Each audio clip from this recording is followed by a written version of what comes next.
You know, when I look at the state of the world, there are so many challenges.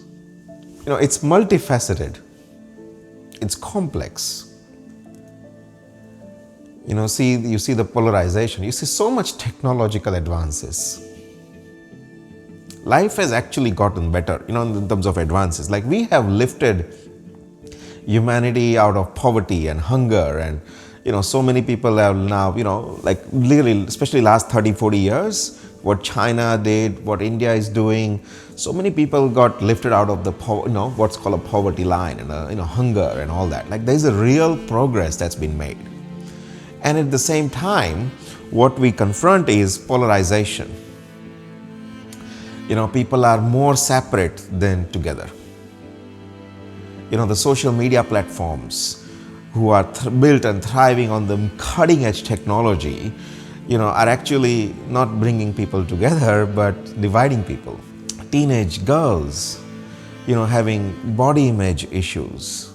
You see boys, New Zealand, one of the most beautiful country in the world, but at the same time, one of the highest rate of teenage suicide. You see some very few elite group of individuals who are powerful leaders in the world.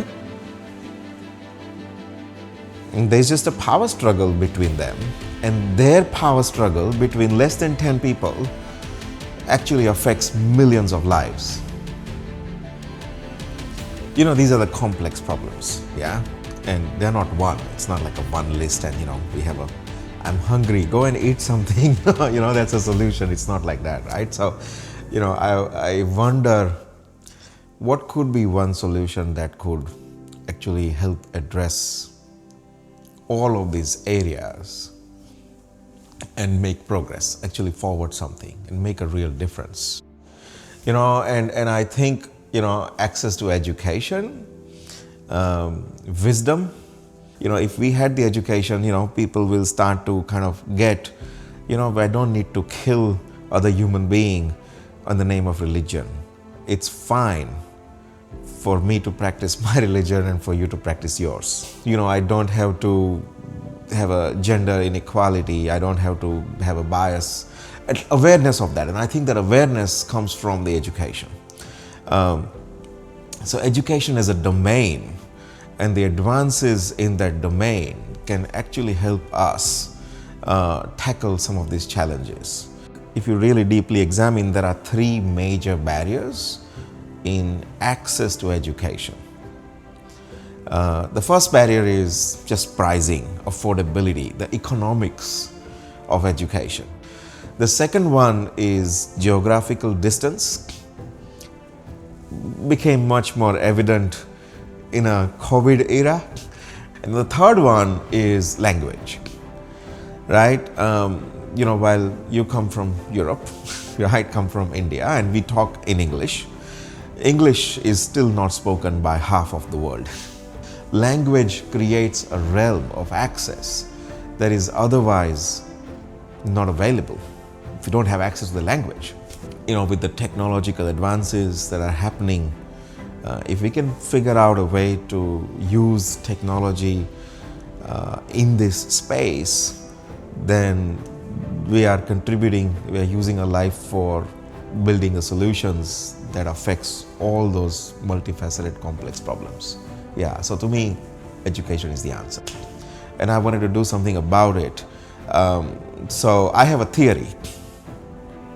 We can now actually train artificial intelligence to learn all that content and embed all that knowledge and expertise in AI.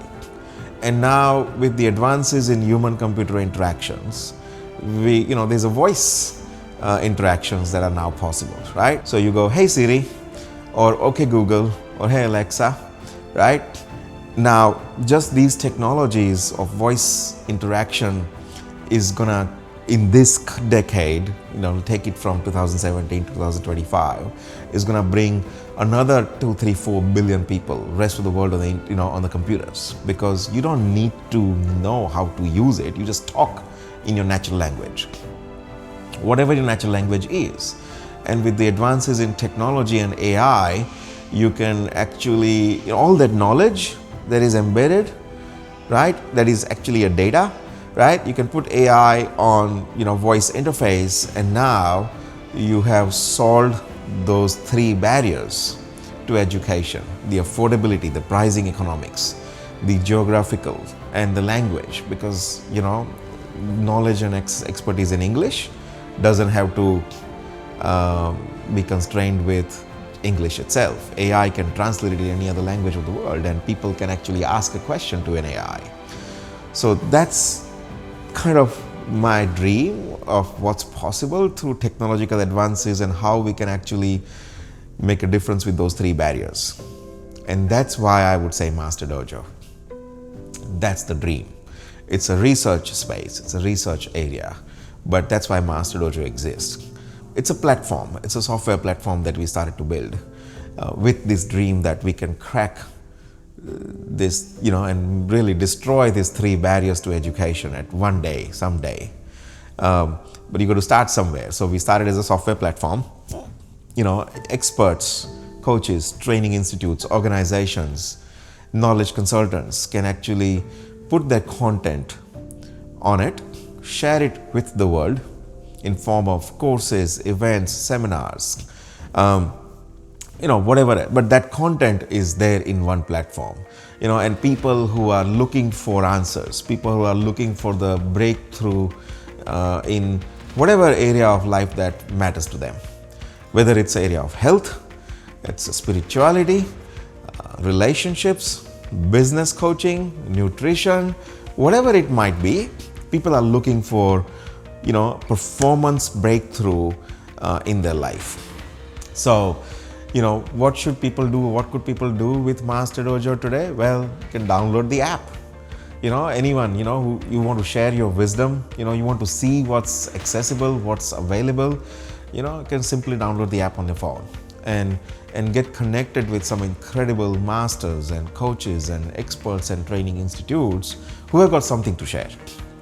And if you are someone who you got an expertise or you got a wisdom, something to share about something, right, where you have an expertise in some domain, you can sign up, create your what we call an educator account or a business account.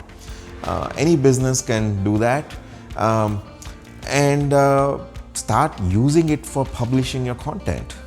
You can do that from masterdojo.io. Any business can sign up and use the platform to engage the customer communities. Use the platform for customers to make it easy for the customers to share about this business in form of referrals. And referral is one of the major way any and every business can grow and acquire major customers. We digitized it. Makes it easy for clients to send referrals of the business. The deeper intention, so there's an immediate benefit for the businesses or masters or coaches or experts. There's an immediate benefits of serving the clients, but the bigger benefit is their data is protected. We never commoditize that data. So businesses and people who are interacting on Masterdojo, we don't use that data for advertising revenue.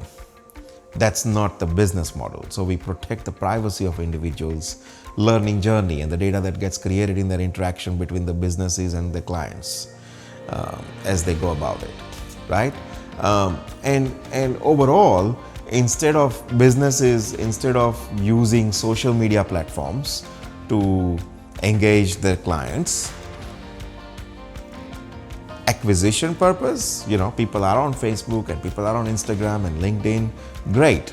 Use those platforms for acquisition, but then for ongoing engagement and adding the value and building a client community, they can do that on Masterdojo. That way, the data that is created is not misused by digital giants, but it's actually owned by the business owners who actually created the community, and that data is result of their product interaction and their client interaction. So yeah, people can sign up on masterdojo.io, create their account, or people can download the app and get connected with incredible masters, coaches, and educators.